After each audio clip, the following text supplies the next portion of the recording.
Bonsoir à tous, ravi de vous retrouver en semaine, mais également le week-end, car l'information, c'est 7 jours sur 7 sur Monaco Info. Au sommaire de votre JT ce soir, nous reviendrons sur cet instant à l'occasion du Vendredi Saint, la traditionnelle procession du Christ mort dans les rues du Rocher et à la cathédrale.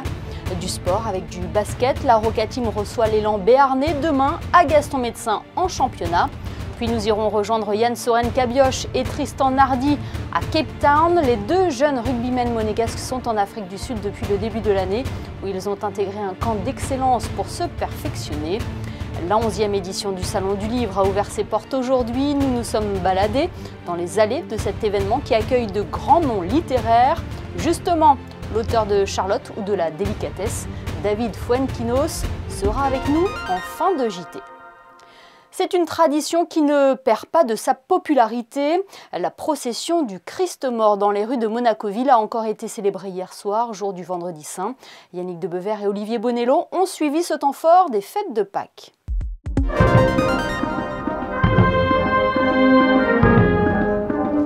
Dans la pénombre monégasque, la statue du Christ déambule au son des musiques mortuaires portées par les pénitents de Monaco.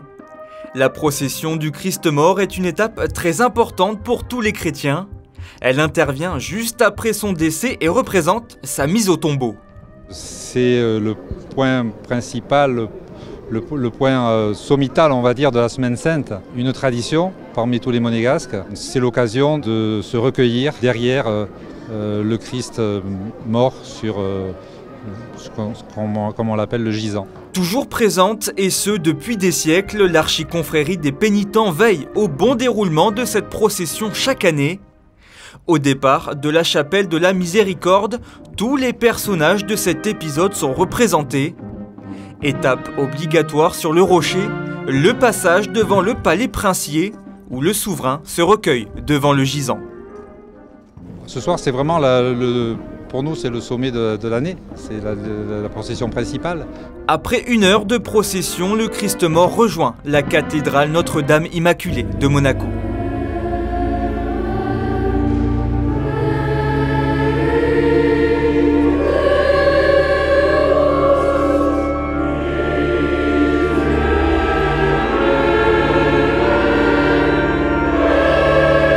Dernière étape de ce week-end de Pâques, dimanche, est la célébration de la résurrection du Christ. Oui, et sachez que vous pourrez suivre la messe de Pâques en direct sur notre antenne demain à partir de 10h30. Un beau ciel bleu et des températures plus qu'agréables, la météo idéale en ce week-end prolongé. Nombreux sont ceux qui ont fait le choix de venir fêter Pâques à Monaco. Notre journaliste Julia Vial est d'ailleurs allée à votre rencontre pour connaître votre programme. On va balader un petit peu au parc, une petite chasse aux œufs sûrement. Moi je vois mes grands-parents et ma sœur qui est à Cannes et avec mes parents tout simplement, voilà. Moi de même je suis censée voir mes cousins lundi et voilà, passer l'après-midi en famille. On va manger en famille, on a la famille qui est là, donc on va profiter en famille. Lundi on est fermé, c'est lundi de Pâques, donc il faut faire le repas traditionnel, quoi. Voilà. On va profiter un peu de nos familles, on va cacher les œufs, nous, dans nos jardins, quoi. Voilà. On va promener dans Monaco, tous en famille. On a des amis qui sont venus nous voir de Belgique et on va faire un grand brunch familial pour le dimanche. On va faire une chasse aux œufs, ça va. Et c'est l'anniversaire d'une des petites de mon parent en plus. Donc ça, c'est de raison de plus de le fêter. C'est vraiment presque plus important que Noël chez nous. À chaque année, on vient à Monaco. Les fêtes de Pâques, l'occasion donc de passer un moment en famille ou entre amis. Du sport à présent avec du basket. Après 2 matchs loin de ses terres, la Roca Team retrouve Gaston Médecin ce dimanche pour la 29e journée de championnat. Les Monégasques restent sur une défaite face à Dijon. Ils veulent reprendre leur marche en avant face à l'élan béarnais. Quelles sont les infos à retenir avant cette rencontre? Élément de réponse avec Yannick Debever et Sylvain Péroumal. Même enjeu pour la Roca Team et l'élan béarnais, gagné après avoir perdu leur dernier match. Monaco est tombé face à une belle équipe de Dijon cette semaine, sans doute à cause de la fatigue. En un mois, Monaco aura joué 12 matchs dont 6 déplacements. Un rythme infernal même pour l'effectif pléthorique de la Roca Team. It's one after the other, like rotation, bringing someone, maybe ruining the certain chemistry. Because if you change too much, of course, you're not going to be, the best face. But as I said, this is also part of the process, and learning from losses, being ready for the next game, this is the only thing you can do. Et le prochain match sera donc face à l'élan béarnais, 4e du championnat. Une équipe en très grande forme récemment avec 5 victoires sur les 6 derniers matchs, grâce notamment au meneur Brandon Jefferson, meilleur marqueur de Betclic Elite. That would be too easy if it's a one guy, the threat, you have, the team and you have, the guys who are really finding the best chemistry together. So this is not occasionally that, they go to the finals of Cup, French Cup. This is not occasionally that they are so high in standing, Un match délicat qui arrive juste avant les playoffs d'Euroleague et forcément, les joueurs ont un petit peu la tête ailleurs. I can't lie, it's not easy because we all know what kind of situation we are. Like playoff of EuroLeague is something special and something really big. That situation, it's hard to prepare board championship, but we are doing that through the whole year, and that's how we play, and that's how we have mentally be prepared like each game to play our best, and tomorrow we're gonna get the win, and then after we will think about EuroLeague. Aucune indisponibilité n'est à relever sur ce match. Monaco-Paula Cortez, c'est ce dimanche à 19h, salle Gaston Médecin. Et nous suivrons cela de près avant d'attaquer les playoffs en Euroleague. Ils se sont envolés le 5 janvier dernier pour vivre une expérience unique en Afrique du Sud. Jens Soren Kabioche et Tristan Nardi ont intégré depuis 4 mois le Stellenbosch Academy of Sport, un camp d'excellence qui propose des entraînements intensifs de rugby auprès des meilleurs joueurs. Une opportunité en or pour les Monégasques qui a été possible grâce au président de la Fédération monégasque de rugby, Gareth Whitstock. Jens Soren et Tristan sont avec nous depuis Cape Town pour partager leur expérience sur Monaco Info. Bonsoir à vous deux. Bonsoir. Racontez-nous alors comment ça se passe pour vous sur place. Ça se passe plutôt bien, on a commencé à faire quelques matchs, etc. Donc on est content, on est rentré dans le vif du sujet il y a un moment. Donc ouais, plutôt cool pour l'instant. Le camp dans lequel vous évoluez est une véritable antichambre de la sélection nationale sud-africaine, hein ? Exactement, on loge avec les Blitzboks, qui sont l'équipe nationale de l'Afrique du Sud, qui sont actuellement en tournée au Canada. Et aussi l'académie, c'est des joueurs qui sont là pour intégrer la future équipe nationale. D'accord, vous saisissez un petit peu la chance que vous avez d'être entouré des meilleurs? Et je pense qu'au début, on ne réalisait pas trop. Mais après, le fait de côtoyer tous les jours des joueurs professionnels, d'être entraîné par Philippe Snyman, l'ancien capitaine de l'équipe nationale, et le fait d'avoir des opportunités aussi, de jouer contre des équipes nationales aussi, parce qu'on a joué contre le Zimbabwe, contre l'Ouganda. Et on a pu un peu voir ce que c'était les grosses équipes nationales qui jouent la Coupe du Monde, la qualification à la Coupe du Monde. Donc là, on a réalisé qu'on y était vraiment et qu'on touchait un petit peu au niveau, quoi. Alors, quelle est une journée type sur place? À quelle heure vous vous levez? Combien d'entraînements vous avez par jour? Généralement, on se lève à 6h45. Parce que le matin à 7h, on doit être à la salle de gym pour faire quelques tests physiques, de mobilité, on va se peser, etc. Et à 9h, 9h15, on a le premier entraînement. C'est entraînement, généralement, c'est assez spécialisé, soit attaque, soit défense. Et après, 11h, on a le deuxième entraînement rugby, qui est souvent, lui, un peu plus intense. Même durée, mais plus intense. Et après, l'après-midi, à 14h30, on a muscu. On voit, c'est un gros rythme. Les organismes suivent aussi? Au début, c'était un peu compliqué. Ouais. Au début, c'était un petit peu compliqué, mais vu qu'on a un bon staff médical, moi, personnellement, ça allait. J'ai pas eu de blessure. Donc, pour moi, ça allait ce niveau-là. Moi, je me suis blessé il y a un mois. Je me suis blessé à la cheville. Et avec le staff, j'ai récupéré plus vite que prévu. Donc ça, franchement, c'est bien. Et après, on était bien préparés aussi, je pense. On a fait une préparation un mois avant de partir avec Christos Fiotakis, le préparateur de la Fédé. Donc je pense que ça a bien aidé aussi. Vous le disiez tout à l'heure, vous avez déjà joué des matchs et vous vous êtes distingué également, hein? Oui, c'est vrai, il paraît qu'on a tapé dans l'œil un petit peu. Parce qu'en fait, à chaque fin de cycle, c'est-à-dire toutes les 3 semaines d'entraînement. En gros, c'est des blocs d'entraînement où on travaille différentes choses. Il y a une élection il y a des élections et ils décernent des prix. Tristan a été élu magicien du groupe, c'est-à-dire qu'il peut débloquer une situation à n'importe quel moment. Et moi, j'ai eu la chance d'être élu MVP, on va dire. Donc voilà, j'ai eu la chance d'avoir ce prix lors du premier bloc. On l'a compris, hein, l'objectif, c'est d'acquérir de l'expérience. C'est aussi de connaître le monde du semi-professionnel, voire professionnel pour vous?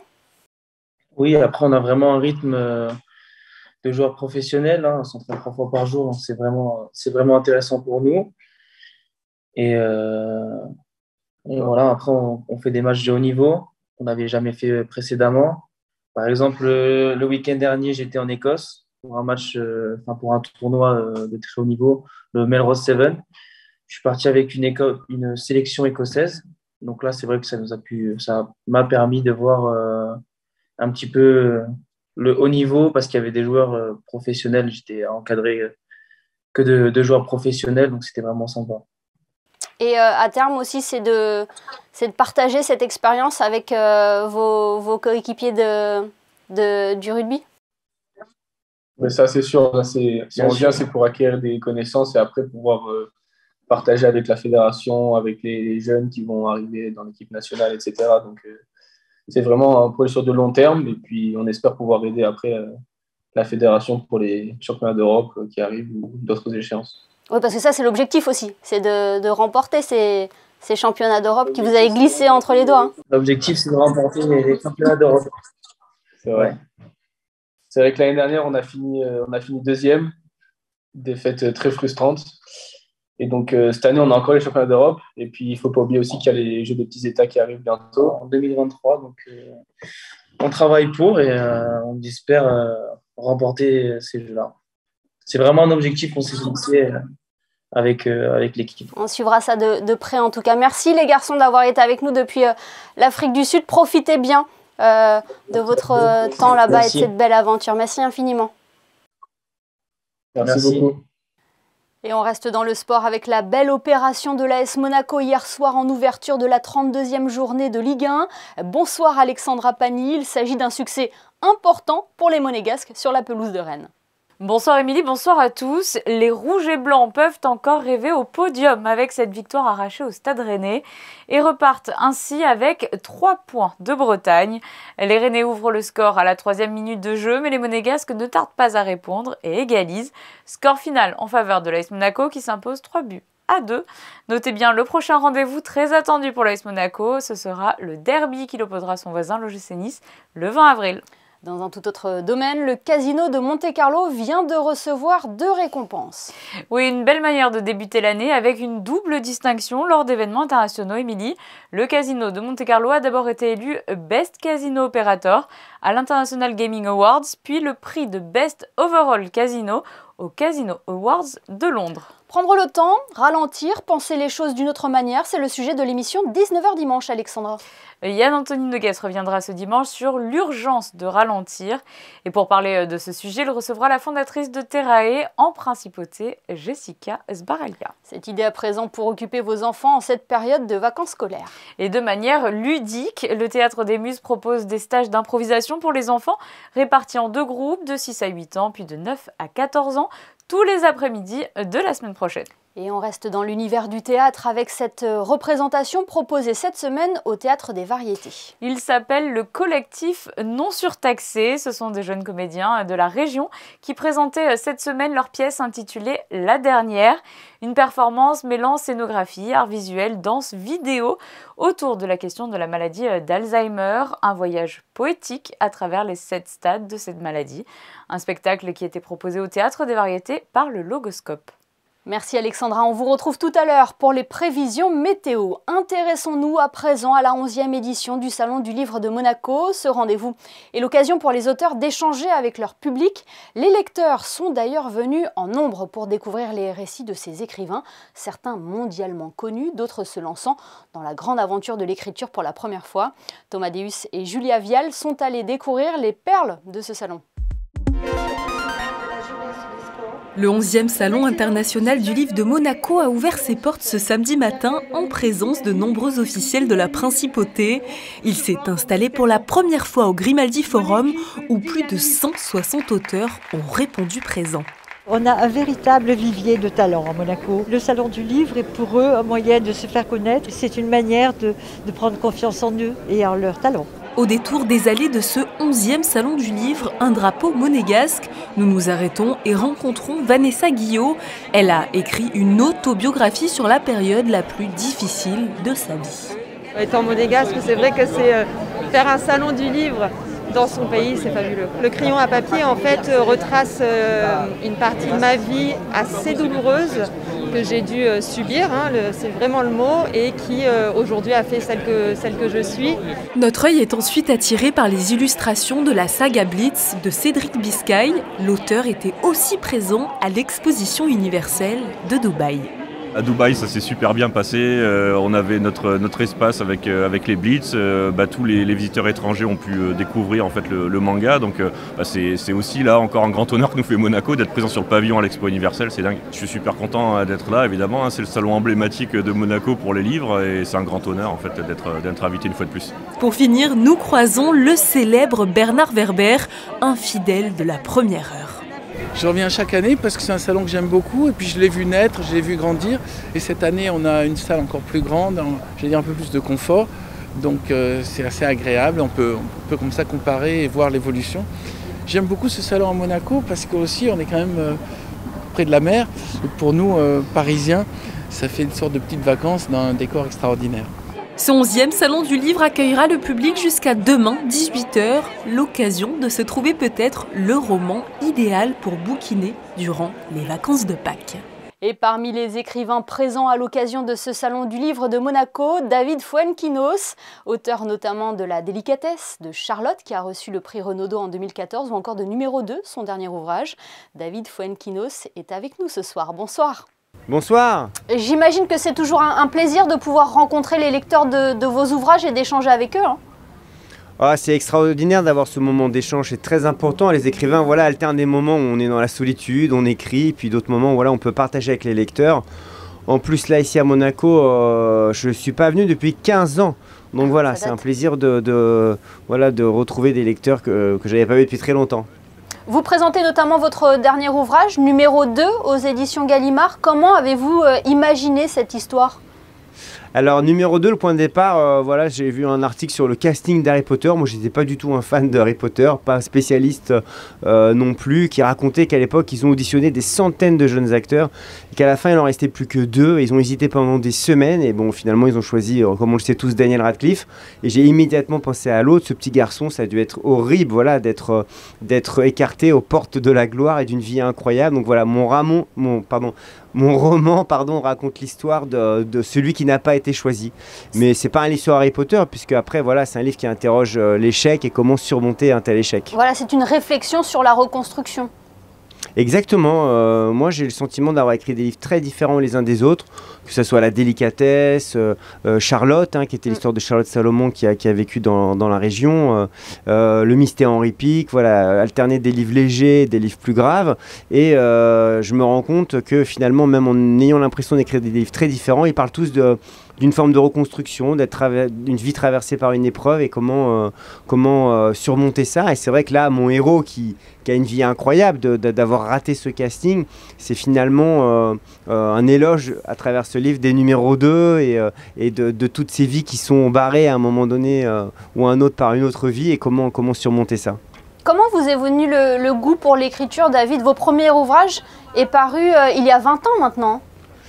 Il y a 20 ans, oui, ça ne me rajeunit pas, mais moi, j'étais pas du tout issu d'un milieu littéraire, il n'y avait pas de livre chez moi. Le point de départ, vraiment, j'ai été très gravement malade à l'âge de 16 ans, et c'est vrai, comme tous ceux qui ont été gravement malades, après, on a une énergie de beauté, j'ai eu un rapport différent à la vie, je me suis mis à lire, à écrire, et donc c'est le point de départ, mais je ne pouvais pas imaginer qu'un jour je serais écrivain, que je pourrais avoir la chance de vivre de ça. C'est vrai que le moment de bascule dans ma vie littéraire, ça a été la publication de La délicatesse, qui a rencontré un grand succès.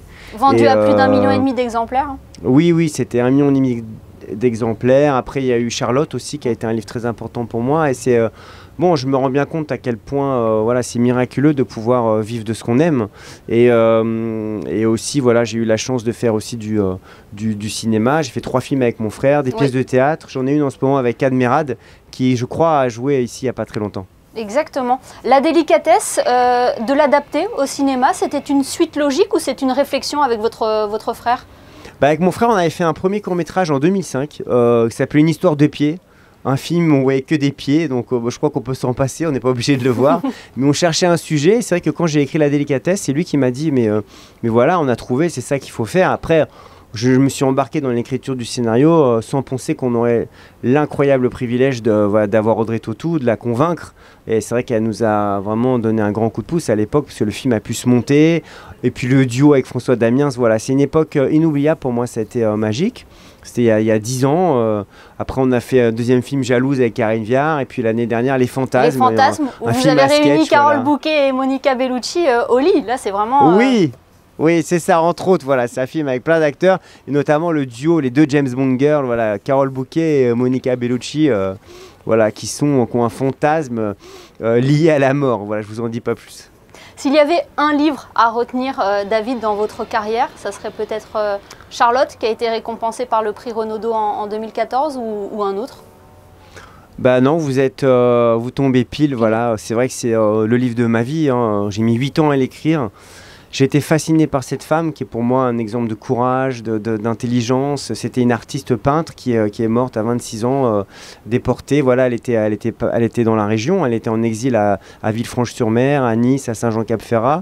Et j'étais désespéré de voir à quel point elle était oubliée. Et c'est vrai que l'accueil incroyable de ce livre, et notamment avec le prix Renaudot et le Goncourt des lycéens, qui est un prix qui me tient particulièrement à cœur, fait que voilà, le livre est beaucoup étudié à l'école.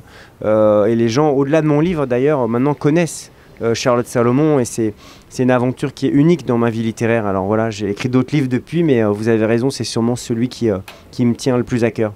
Eh bien, merci beaucoup, David Fuenquinos, d'avoir été avec nous à l'occasion de votre présence sur le Salon du Livre. Et puis, vous serez de retour en principauté le 30 juin pour les rencontres culturelles de l'hôtel Métropole. Oui, je suis vraiment ravi d'abord de revenir. J'ai connu Monaco à l'époque, il y avait un salon de cinéma et littérature vers 2005-2007. Je n'étais pas revenu depuis. Donc voilà, le salon ce week-end avec une très très belle ambiance et beaucoup d'auteurs formidables. Je vous conseille de venir. Et le plaisir voilà, de revenir le 30 juin à l'hôtel Métropole. Et en tout cas, c'était un plaisir d'échanger avec vous. Un plaisir partagé. Merci infiniment. Merci à vous. Bonne soirée. Avant de nous quitter, jetons un coup d'œil sur les prévisions météo. Quelle est la tendance pour ce dimanche de Pâques, Alexandra? Il faudra compter sur un temps plutôt couvert pour la chasse aux œufs. Il soufflera une petite brise et les températures se rafraîchiront avec 17 degrés d'annoncé au plus chaud de la journée. Dimanche, nous fêterons la Saint-Anicet. Et vous n'oublierez pas de nous ramener des œufs en chocolat, Émilie, n'est-ce pas? Bien sûr, Alexandra, je n'y manquerai pas. Ce journal est à présent terminé. Merci de nous avoir suivis. N'oubliez pas, les experts vous donnent rendez-vous à 20h30 pour débriefer les 2 demi-finales du jour au Rolex Monte Carlo Masters.